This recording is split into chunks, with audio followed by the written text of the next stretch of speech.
Hi guys, welcome back to my channel. Today I'm going to show you how to create function library and user-defined function in SAP PI. This video I'm creating because I got a request on one of my videos from one of my subscribers. So I'm creating this video for you guys. And what I'm going to show here is uh, it will be not a normal XML to XML mapping. Instead, I'll do a HTTP call from the mapping program within itself, and that part will be handled by, so this HTTP call will be handled by a user defined function. Before going into the PI system and before doing the actual coding, I'm going to show you that why it is required that a developer should know and should use user defined function and function libraries. So mapping developers can use their own user-defined function message mapping in addition to the standard function. So apart from the SAP defined functions which we have, like node functions, arithmetic functions, which you get in the graphical mappings, SAP has given this flexibility, this option where you can go and write your own standard functions. So these functions can be reusable functions, like string manipulation, which in your organization is often required. Let's say that you are connecting to some system and you need to define the connection parameters, uh, which is used again and again in different mappings. You can use that connection parameters program inside a user defined function and use it in your mappings. So the ES builder saves this function in local function library of the message mapping. So there are two things here. First is the local function library, and there is also a global function library. Local function library is used when your UDF, user defined function, is just meant for your program.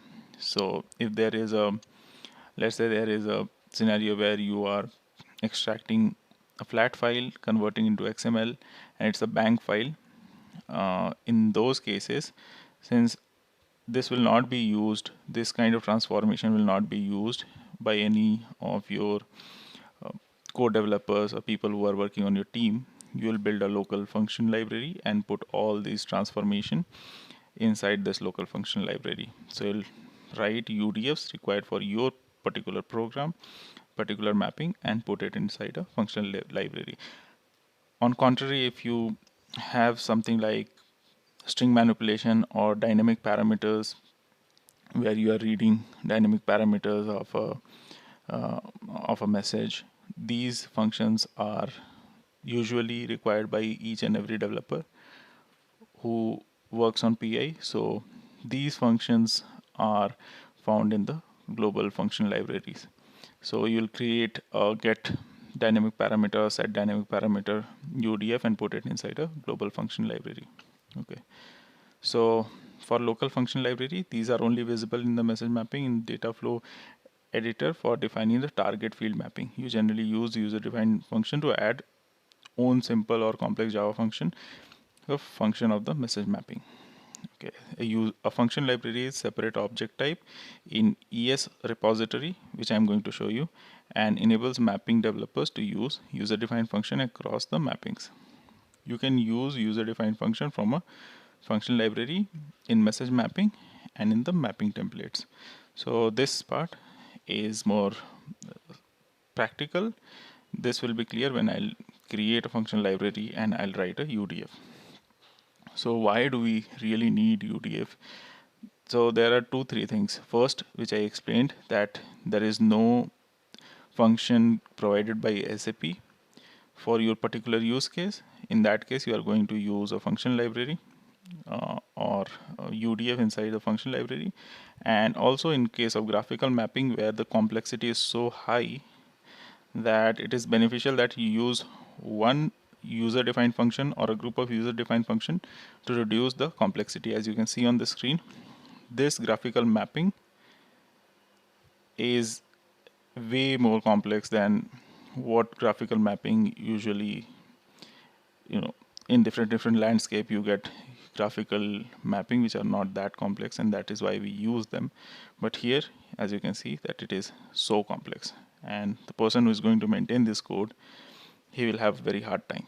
So instead of using this SAP standard functions, you will write one UDF. You'll explain that UDF in the documentation, and you'll use that one UDF to achieve this functionality, or not one, so more than one, depends on the use case, how many UDFs you require. This is the code which I have prepared. So what it does, that it goes to a web server and calls the get method from this web server. I have discussed about this web server, xmlsoccer.com. I have used this web server throughout my videos, and in very detail I have explained how to set up, how can you get subscription and API keys for this particular web server. It is free, and you can go and test the web services and the HTTP calls which are hosted on this web server. So you can go back to my video.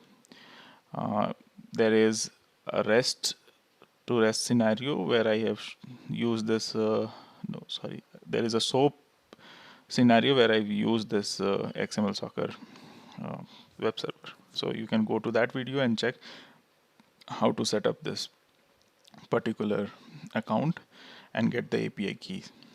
For now, I'm going to make a mapping and use a UDF inside that. UDF will contain this code. So what I'm doing here, I'm declaring a string. String has the resource for the get call, and this is the URL for that get call. So this is the URL, http xmlsoccer.com/football data demo.asmx, and then there is this resource, and this is the API key. And then this is the standard Java library functionality where you can make a URL connection and you can open the connection. You can write the response code on your screen. So this is how you write the response code. So it's HTTP get response code. These are the inbuilt functions given by the Java 8 library. And what I'm doing here is that I'm reading the response from this web server. So I'm calling the get request on this web server and then reading the response, and finally I'll write that response inside a string builder and finally save it inside a string. So this is the full data, the full code. So I'll show you. I have already written this code in my Eclipse, same code which I have written. So as you can see, public string get HTTP. So this is the method, and string URL, same URL which I have used in the slide. So basically it's the same code. I'll run it and I'll show you what happens. So this is what I'm getting. So sending get request to URL, and then the response code, and then the final response. So this is my final response. So if I can save it somewhere in the notepad. So this is the response which I'm getting.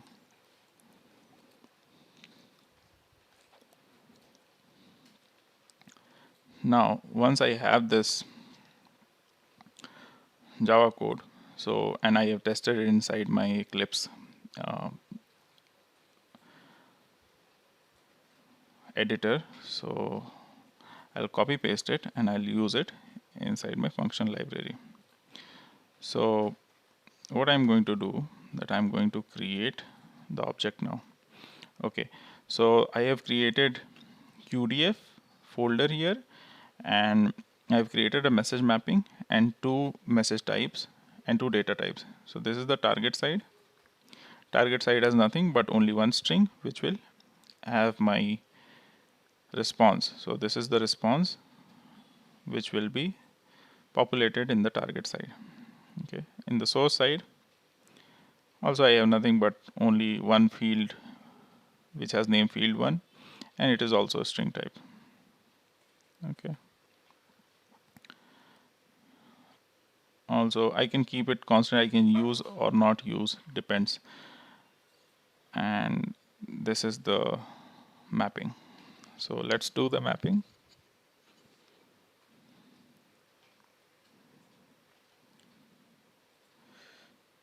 I'm going to create a function library here. So I'll go here, I'll create mapping objects, function library, name it as HTTP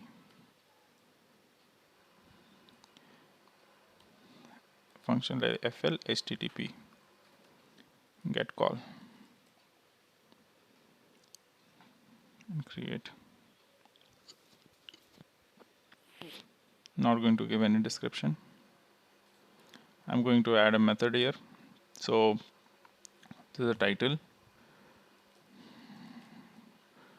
write it get call,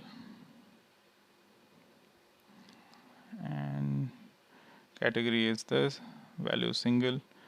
Okay, so there are two types of UDFs. First is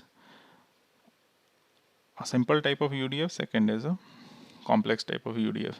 So in complex type of UDF, you get the concept of context and queues.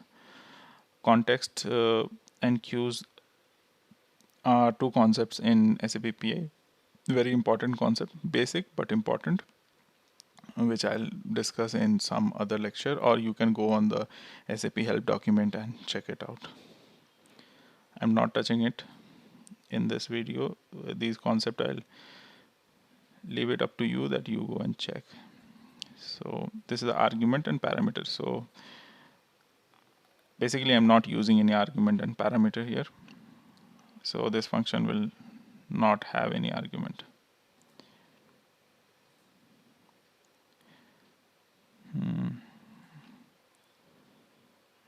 And I'm going to save it.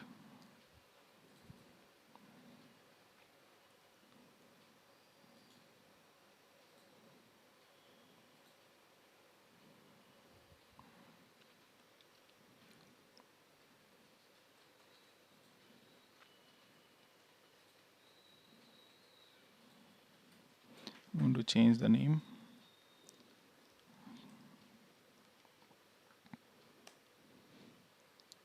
Keep it as get call. Now what you need to do is that you cannot include import here, so you have to import the libraries one by one from this import instruction tab. So I'll go ahead and I'll import it one by one.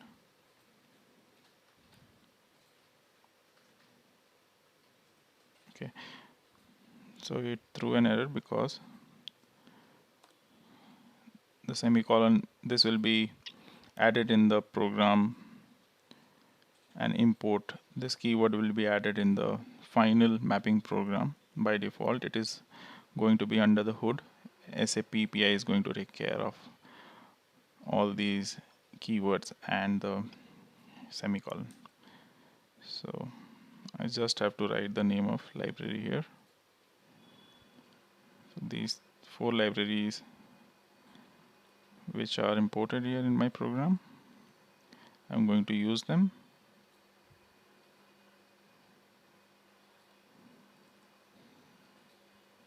So this is the last one, and that's it. Let's save it. Now let's code our function. So okay, so we do not need the main method here, as it's a PI framework. So the framework itself takes care of the runtime environment. So in our Eclipse, we have to write the main program to run this program, but in PI runtime, this main method is somewhere inside their framework, and they take care of the runtime. So we just have to take this part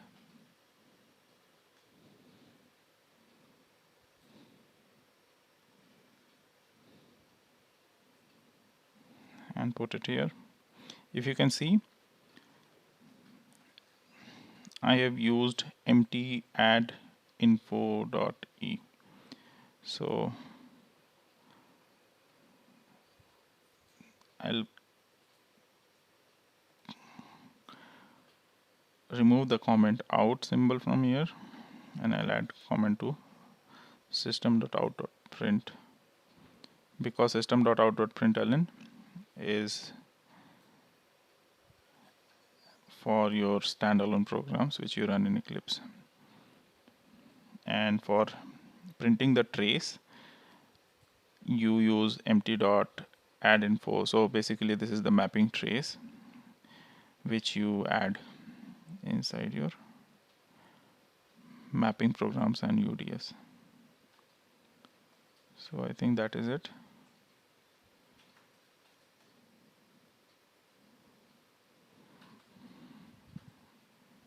Yes, that's it. Okay, let's remove the mapping trace for now.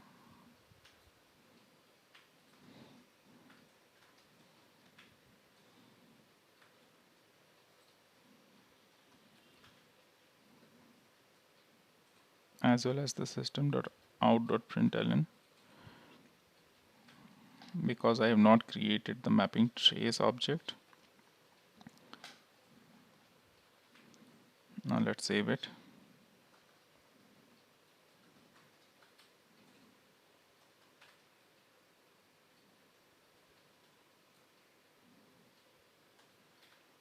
So this function library is now ready. Let's go to our mapping program, and in the response, what I'm going to do that I'm directly going to use this UDF. So I've added this function library, and now I'll go to this function library and use this method. Save the program. Inside the mapping program, I'm going to do a display queue. Missing closed bracket for on line number 33. So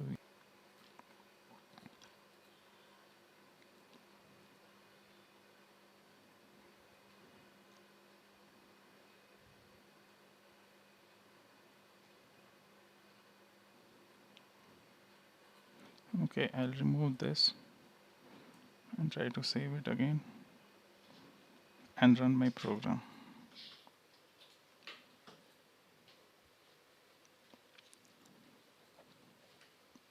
So mapping was successful, and if you can see, this is the source, the final response which we have received. So in this way you can get the response from UDF, and you can make HTTP call. So I have shown you two things here. First, to make an HTTP call inside SAP PI, which is really cool, and second is how to create the function library and UDF, as well as what is the use case.